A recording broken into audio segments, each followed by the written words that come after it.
దేశంలో ఇందిరాగాంధీ అధికారంలో ఉన్నా మహిళలకు న్యాయం జరగలేదన్నారు కేంద్ర మంత్రి కిషన్ రెడ్డి.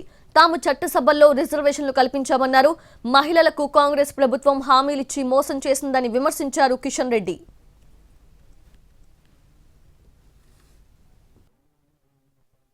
ఊరికెళ్తే ఆ ఊరికి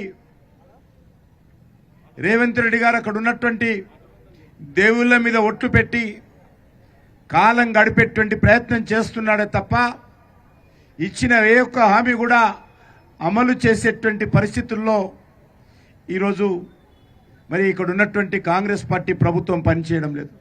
రేవంత్ రెడ్డి గారు మీరు అనేక రకాలుగా ఒక దిక్కు మీ దగ్గర సోనియా గాంధీని ఒక పక్కన, రాహుల్ గాంధీని ఒక పక్కన పెట్టుకొని తెలంగాణ ప్రజలకు మాట ఇచ్చారు కదా. ఈరోజు ఇచ్చినటువంటి మాటలు ఎక్కడ పోయినాయో ఈరోజు రాహుల్ గాంధీ కానీ రేవంత్ రెడ్డి కానీ చెప్పాలి. ఈరోజు 7 నెలలైంది. ఇప్పటికి 20,000 రూపాయలు రేవంత్ రెడ్డి గారు ప్రతి మహిళకు బాకీ పడ్డాడు. నెలకు 5,000 తీసుకున్నా, 2,500 తీసుకున్నా ఇప్పటి వరకు 20,000 రూపాయలు అవుతుంది. కానీ ఇంతవరకు అతిగతి లేదు. కొన్ని సంవత్సరాల పాటు శ్రీమతి ఇందిరాగాంధీ గారు అధికారంలో ఉన్న మహిళలకు న్యాయం